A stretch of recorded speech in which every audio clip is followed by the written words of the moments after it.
Little Dorrit by Charles Dickens. Book 2, Riches. Chapter 14, Taking Advice. When it became known to the Britons on the shore of the yellow Tiber that their intelligent compatriot Mr. Sparkler was made one of the lords of their Circumlocution Office, they took it as a piece of news with which they had no nearer concern than with any other piece of news, any other accident or offence, in the English papers. Some laughed, some said, by way of complete excuse, that the post was virtually a sinecure, and any fool who could spell his name was good enough for it. Some, and these the more solemn political oracles, said that Decimus did wisely to strengthen himself, and that the sole constitutional purpose of all places within the gift of Decimus was that Decimus should strengthen himself. A few bilious Britons there were who would not subscribe to this article of faith, but their objection was purely theoretical. In a practical point of view, they listlessly abandoned the matter as being the business of some other Britons unknown, somewhere, or nowhere. In like manner, at home, great numbers of Britons maintained for as long as 24 consecutive hours that those invisible and anonymous Britons ought to take it up, and that if they quietly acquiesced in it, they deserved it. But of what class the remiss Britons were composed, and where the unlucky creatures hid themselves, and why they hid themselves, and how it constantly happened that they neglected their interests, when so many other Britons were quite at a loss to account for their not looking after those interests, was not, either upon the shore of the yellow Tiber or the shore of the black Thames, made apparent to men. Mrs. Merdle circulated the news, as she received congratulations on it, with a careless grace that displayed it to advantage, as the setting displays the jewel. Yes, she said, Edmund had taken the place. Mr. Merdle wished him to take it, and he had taken it. She hoped Edmund might like it, but really she didn't know. It would keep him in town a good deal, and he preferred the country. Still, it was not a disagreeable position, and it was a position.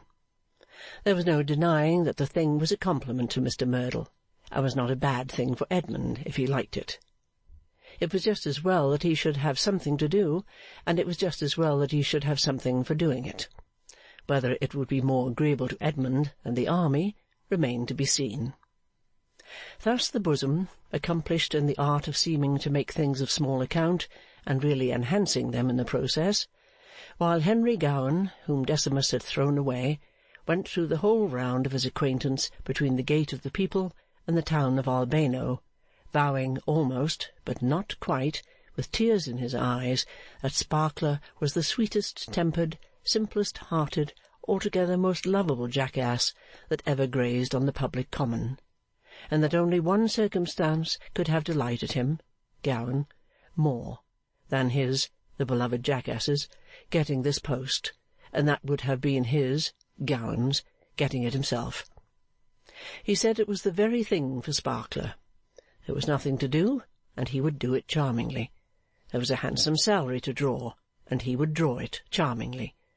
It was a delightful, appropriate, capital appointment, and he almost forgave the donor his slight of himself in his joy that the dear donkey for whom he had so great an affection was so admirably stabled. Nor did his benevolence stop here. He took pains on all social occasions to draw Mr. Sparkler out and make him conspicuous before the company, and although the considerate action always resulted in that young gentleman's making a dreary and forlorn mental spectacle of himself, the friendly intention was not to be doubted. Unless, indeed, it chanced to be doubted by the object of Mr. Sparkler's affections. Miss Fanny was now in the difficult situation of being universally known in that light, and of not having dismissed Mr. Sparkler, however capriciously she used him.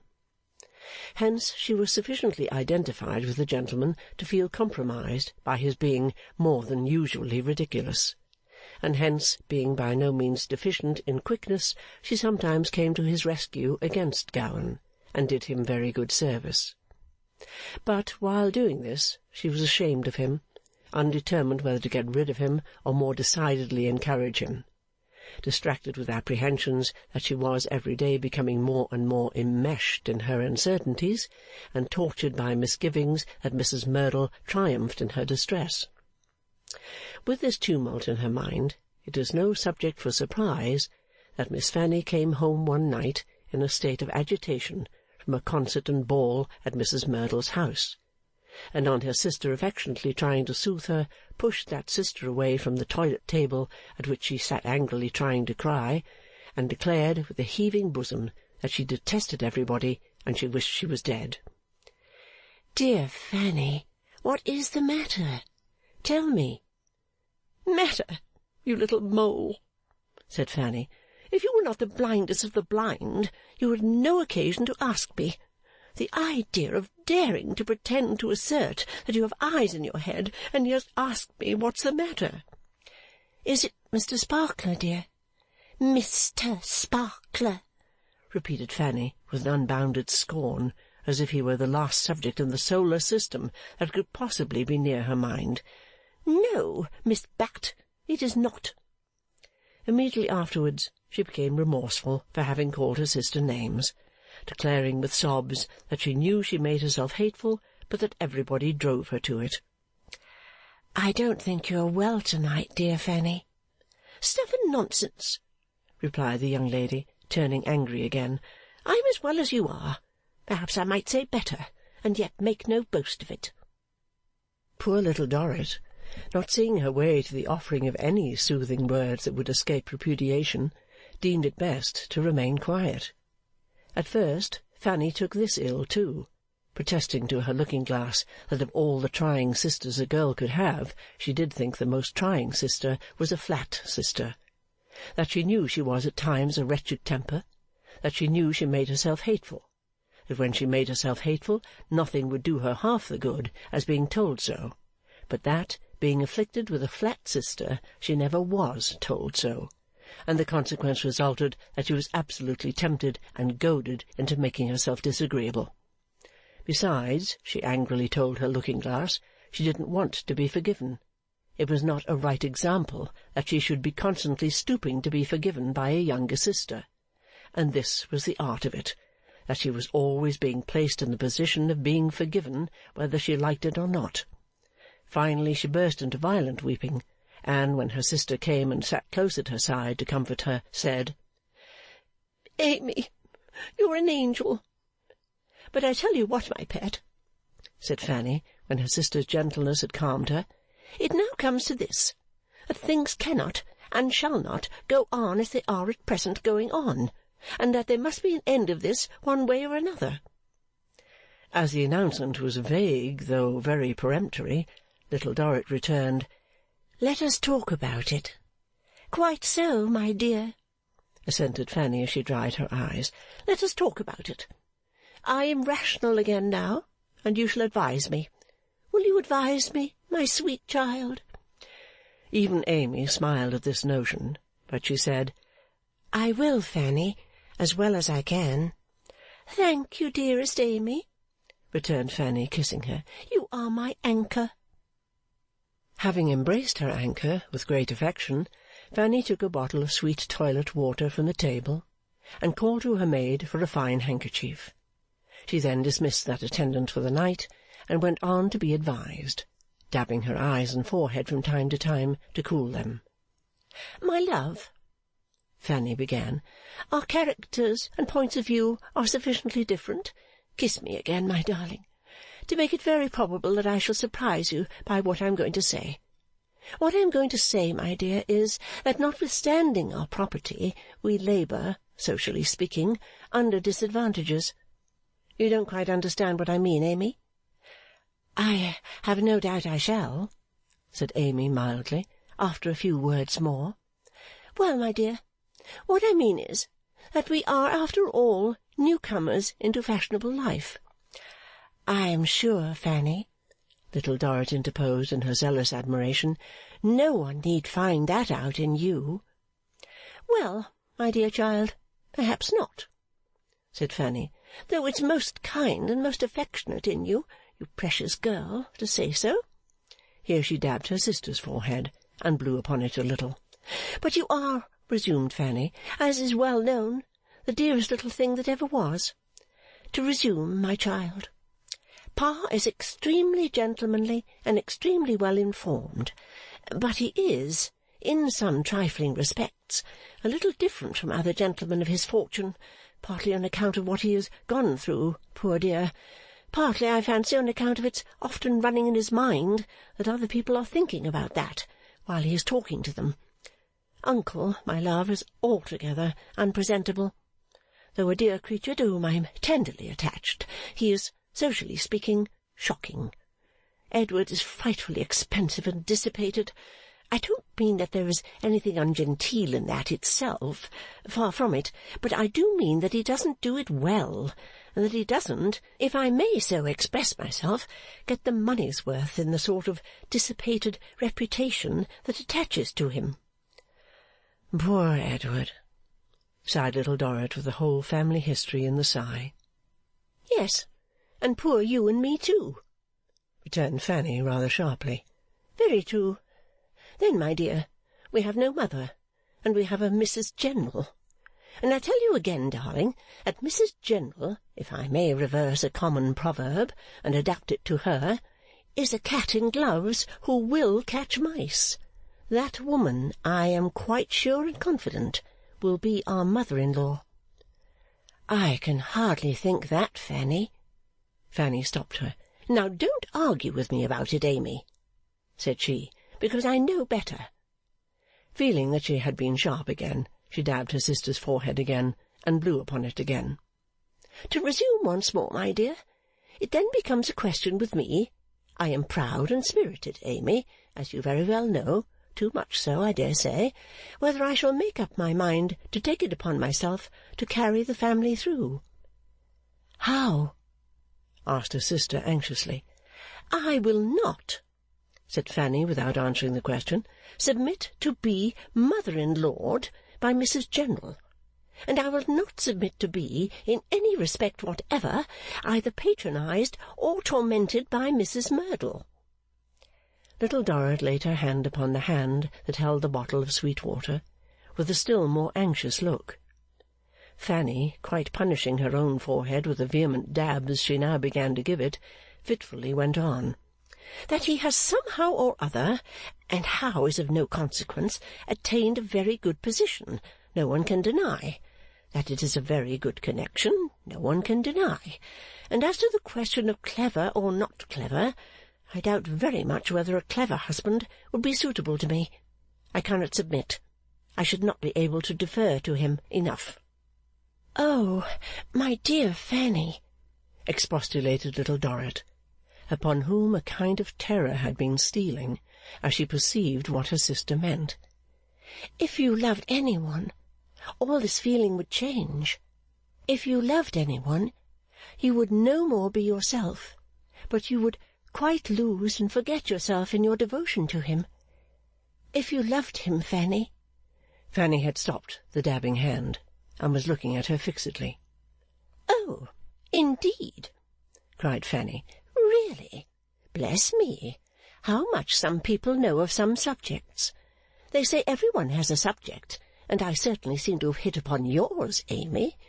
There, you little thing! I was only in fun, dabbing her sister's forehead. But don't you be a silly puss, and don't you think flightily and eloquently about degenerate impossibilities. There! Now I'll go back to myself. Dear Fanny, let me say first that I would far rather we worked for a scanty living again than I would see you rich and married to Mr. Sparkler. Let you say, my dear? Retorted Fanny. Why, of course I will let you say anything.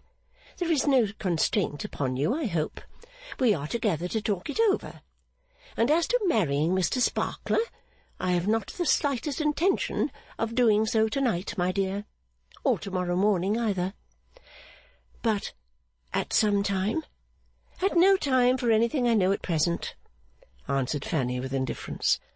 Then, suddenly changing her indifference into a burning restlessness, she added, You talk about the clever men. You little thing! It's all very fine and easy to talk about the clever men. But where are they? I don't see them anywhere near me.' 'My dear Fanny, so short a time—' 'Short time or long time,' interrupted Fanny, 'I am impatient of our situation. I don't like our situation, and very little would induce me to change it. Other girls, differently reared and differently circumstanced altogether, might wonder at what I say, or may do. Let them. They are driven by their lives and characters, and I am driven by mine.'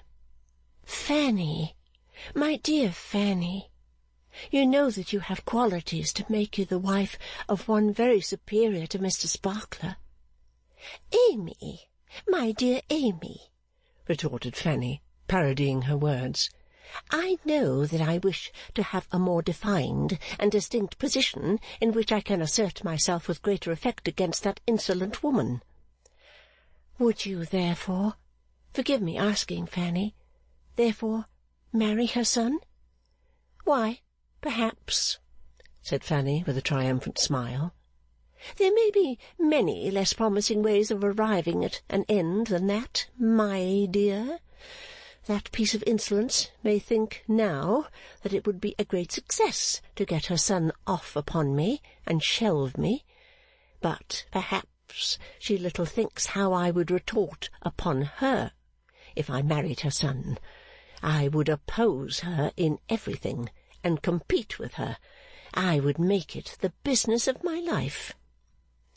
Fanny set down the bottle when she came to this, and walked about the room, always stopping and standing still while she spoke. 'One thing I could certainly do, my child. I could make her older, and I would.' This was followed by another walk. 'I would talk of her as an old woman. I would pretend to know, if I didn't, but I should from her son, all about her age, and she should hear me say, Amy, affectionately, quite dutifully and affectionately, how well she looked considering her time of life. I could make her seem older at once, by being myself so much younger. I may not be as handsome as she is. I am not a fair judge of that question, I suppose, but I know I am handsome enough to be a thorn in her side, and I would be.' 'My dear sister, would you condemn yourself to an unhappy life for this?'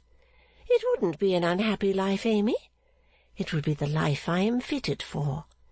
Whether by disposition or whether by circumstances is no matter. I am better fitted for such a life than for almost any other.' There was something of a desolate tone in those words, but, with a short proud laugh, she took another walk, and after passing a great looking-glass, came to another stop. 'Figure, Amy. Well, the woman has a good figure. I will give her her due, and not deny it. But is it so far beyond all others that it is altogether unapproachable? Upon my word, I am not so sure of it. Give some much younger woman the latitude as to dress that she has, being married, and we would see about that, my dear.' Something in the thought that was agreeable and flattering brought her back to her seat in a gayer temper. She took her sister's hands in hers, and clapped all four hands above her head as she looked in her sister's face, laughing. 'And the dancer, Amy, that she has quite forgotten. The dancer who bore no sort of resemblance to me, and of whom I never remind her, oh dear no, should dance through her life, and dance in her way, to such a tune as would disturb her insolent placidity a little. Just a little, my dear Amy, just a little.' Meeting an earnest and imploring look in Amy's face, she brought the four hands down, and laid only one on Amy's lips. 'Now, don't argue with me, child,' she said in a sterner way, 'because it is of no use. I understand these subjects much better than you do. I have not nearly made up my mind, but it may be. Now we have talked this over comfortably, and we go to bed. You best and dearest little mouse, good night.' With those words, Fanny weighed her anchor, and, having taken so much advice, left off being advised for that occasion. Thenceforward, Amy observed Mr. Sparkler's treatment by his enslaver, with new reasons for attaching importance to all that passed between them. There were times when Fanny appeared quite unable to endure his mental feebleness, and when she became so sharply impatient of it that she would all but dismiss him for good. There were other times when she got on much better with him, when he amused her, and when her sense of superiority seemed to counterbalance that opposite side of the scale. If Mr. Sparkler had been other than the faithfullest and most submissive of swains, he was sufficiently hard-pressed to have fled from the scene of his trials, and have set at least the whole distance from Rome to London between himself and his enchantress. But he had no greater will of his own than a boat has when it is towed by a steamship, and he followed his cruel mistress through rough and smooth on equally strong compulsion. Mrs. Merdle, during these passages, said little to Fanny, but said more about her. She was, as it were, forced to look at her through her eye-glass, and in general conversation to allow commendations of her beauty to be wrung from her by its irresistible demands.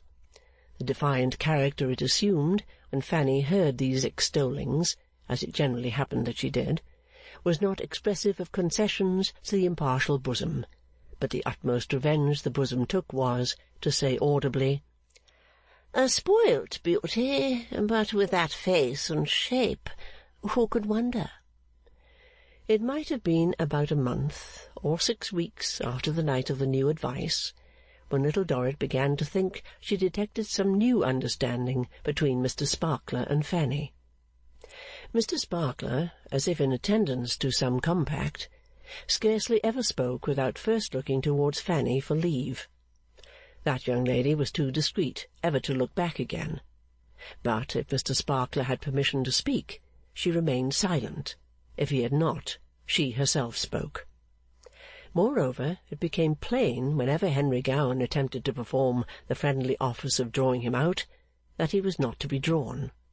And not only that, but Fanny would presently, without any pointed application in the world, chance to say something with such a sting in it that Gowan would draw back as if he had put his hand into a beehive.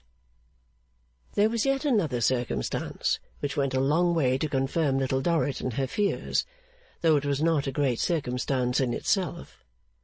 Mr. Sparkler's demeanour towards herself changed. It became fraternal. Sometimes, when she was in the outer circle of assemblies, at their own residence, at Mrs. Merdle's, or elsewhere, she would find herself stealthily supported round the waist by Mr. Sparkler's arm. Mr. Sparkler never offered the slightest explanation of this attention, but merely smiled with an air of blundering, contented, good-natured proprietorship, which, in so heavy a gentleman, was ominously expressive. Little Dorrit was at home one day, thinking about Fanny with a heavy heart. They had a room at one end of their drawing-room suite, nearly all a regular bay window, projecting over the street, and commanding all the picturesque life and variety of the Corso, both up and down. At 3 or 4 o'clock in the afternoon, English time, the view from this window was very bright and peculiar, and Little Dorrit used to sit and muse here, much as he had been used to while away the time in her balcony at Venice. Seated thus one day, she was softly touched on the shoulder, and Fanny said, "Well, Amy dear," and took her seat at her side. Their seat was a part of the window. When there was anything in the way of a procession going on, they used to have bright draperies hung out of the window, and used to kneel or sit on this seat, and look out at it, leaning on the brilliant colour. But there was no procession that day, and Little Dorrit was rather surprised by Fanny's being at home at that hour, as she was generally out on horseback then. "Well, Amy," said Fanny, "what are you thinking of, little one?" "I was thinking of you, Fanny." "No? What a coincidence! I declare here's some one else. You were not thinking of this some one else too, were you, Amy?" Amy had been thinking of this some one else too, for it was Mr. Sparkler. She did not say so, however, as she gave him her hand. Mr. Sparkler came and sat down on the other side of her, and she felt the fraternal railing coming behind her, and apparently stretch on to include Fanny. "Well, my little sister," said Fanny with a sigh, "I suppose you know what this means?" "She's as beautiful as she's doted on," stammered Mr. Sparkler, "and there's no nonsense about her. It's arranged." "You needn't explain, Edmund," said Fanny. "No, my love," said Mr. Sparkler. "In short, pet," proceeded Fanny, "on the whole, we are engaged. We must tell papa about it, either to-night or to-morrow, according to the opportunities. Then it's done, and very little more need be said." "My dear Fanny," said Mr. Sparkler with deference, "I should like to say a word to Amy." "Well, well, say it for goodness' sake," returned the young lady. "I am convinced, my dear Amy," said Mr. Sparkler, "that if ever there was a gal next to your highly endowed and beautiful sister who had no nonsense about her—" "We all know about that, Edmund," interposed Miss Fanny. "Never mind that. Pray go on to something else besides our having no nonsense about us." "Yes, my love," said Mr. Sparkler, "and I assure you, Amy, that nothing can be a greater happiness to myself, next to the happiness of being so highly honoured with the choice of a glorious girl who hasn't an atom of—" "Pray, Edmund, pray," interrupted Fanny, with a slight pat of her pretty foot upon the floor. "My love, you're quite right," said Mr. Sparkler, "and I know I have a habit of it. What I wished to declare was that nothing can be a greater happiness to myself next to the happiness of being united to pre-eminently the most glorious of girls, and to have the happiness of cultivating the affectionate acquaintance of Amy. I may not myself," said Mr. Sparkler manfully, "be up to the mark on some other subjects at a short notice, and I am aware of that. If you were to poll society, the general opinion would be that I am not. But on the subject of Amy, I am up to the mark." Mr. Sparkler kissed her in witness thereof. "A knife and fork and an apartment," proceeded Mr. Sparkler, growing, in comparison with his oratorical antecedents, quite diffuse, "will ever be at Amy's disposal.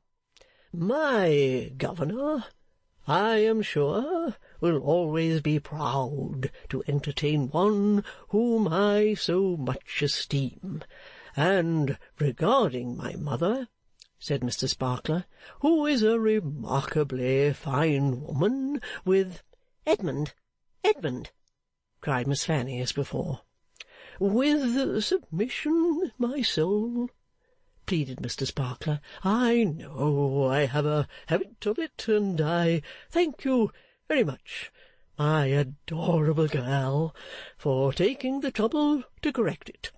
But my mother is admitted on all sides to be a remarkably fine woman, and she really hasn't any." "That may be, or may not be," returned Fanny, "but pray don't mention it any more." "I will not, my love," said Mr. Sparkler. "Then, in fact, you've nothing more to say, Edmund, have you?" inquired Fanny. "So far from it, my adorable girl," answered Mr. Sparkler. "I apologize for having said so much." Mr. Sparkler perceived, by a kind of inspiration, that the question implied, had he not better go? He therefore withdrew the fraternal railing, and neatly said that he thought he would, with submission, take his leave. He did not go without being congratulated by Amy, as well as she could discharge that office in the flutter and distress of her spirits. When he was gone, she said, 'O Fanny, Fanny!' and turned to her sister in the bright window, and fell upon her bosom and cried there. Fanny laughed at first, but soon laid her face against her sister's and cried too, a little. It was the last time Fanny ever showed that there was any hidden, suppressed, or conquered feeling in her on the matter. From that hour the way she had chosen lay before her, and she trod it with her own imperious, self-willed step. End of Book 2, Chapter 14.